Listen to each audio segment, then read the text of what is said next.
લોકસભાની વડોદરા બેઠક પર કારમી હાર બાદ કોંગ્રેસ ઉમેદવાર મધુસૂદન મિસ્ત્રીના હાજરીમાં હાર પર ચિંતન કરવામાં આવ્યું હતું। લોકસભાની વડોદરા બેઠક પર કોંગ્રેસના અગ્રણી નેતા મધુસૂદન મિસ્ત્રીની વડાપ્રધાન નરેન્દ્ર મોદી સામે કારમી હાર થઈ હતી। લોકસભાની હાર બાદ આજે વડોદરા આવી પહોંચેલા મધુસૂદન મિસ્ત્રીની આગેવાનીમાં કોંગ્રેસની બેઠક યોજાઈ હતી, જેમાં શહેર કોંગ્રેસ પ્રમુખ નરેન્દ્ર રાવત, વિપક્ષ નેતા ચંદ્રકાંત ભથ્થુ સહિત અગ્રણી કાર્યકરો ઉપસ્થિત રહ્યા હતા। બેઠકમાં મધુસૂદન મિસ્ત્રીએ હાર પર ચિંતન કરતા હારને ભૂલી આગળ વધવા કાર્યકરોને હાકલ કરી હતી। કોંગ્રેસ સાથેની બેઠક બાદ મધુસૂદન મિસ્ત્રીએ એક પત્રકાર પરિષદ પણ સંબોધી હતી, જેમાં મિસ્ત્રીએ હારને અનેક કારણો ગણાવ્યા હતા।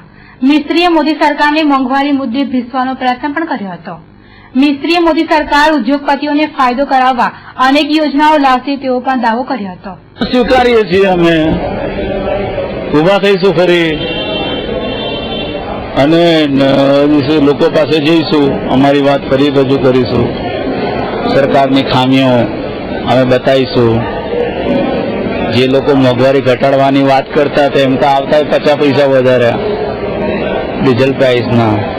આ વખતે કોઈ દેખાવ કરવા બહાર નથી નીકળતા। હવે હમણાં 75 પૈસા બીજા વધવાના છે। આજે આવ્યું, હવે જોઈએ છે ટામેટા 25 રૂપિયા મિલે છે કે 30 રૂપિયા આપે છે તે, અથવા કારેલા કેટલા સસ્તા મળે છે એ જોઈશું। છે ને થયું કેટલીક જગ્યાએ, કોઈક જગ્યાએ થયા, કોઈક જગ્યાએ નથી થયા।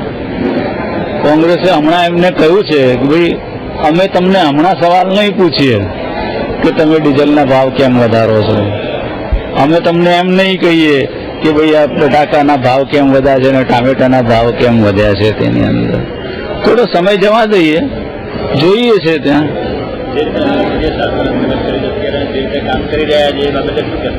બિલકુલ કેટલાક ઉદ્યોગપતિઓને ફાયદો પહોંચાડવા માટે, એમના પ્રોજેક્ટો મંજૂર કરવા માટે, જેમણે ને એમનામાં વડાપ્રધાન પદના ઉમેદવારમાં ની ઇમેજ ઊભી કરવાની અંદર મીટિંગોમાં, છાપાઓમાં, ચેનલોમાં જે કોઈએ નાણાં ખર્ચ્યા હશે એ એમને હવે પ્રોજેક્ટો આપવા પડશે, બદલો આપવો પડશે।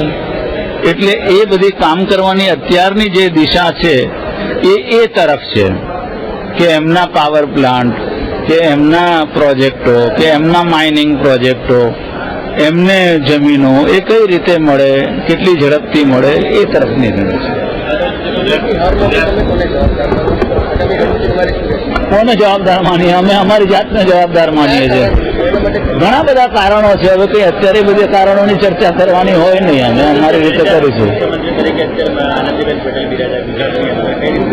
ના, મેં બિલકુલ ધ્યાન નથી દોર્યું, બિલકુલ નહીં। મારું ધ્યાન માત્ર ને માત્ર કેન્દ્ર સરકાર તરફ છે અને રાજ્યસભાના એક સભ્ય તરીકે મેં રાજ્યસભામાં જ્યારે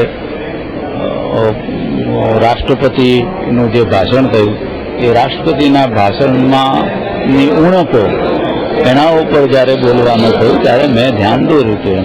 લોકસભાની વડોદરા બેઠક પર કારમી હાર બાદ કોંગ્રેસ હાલ મૂતપ્રાય છે।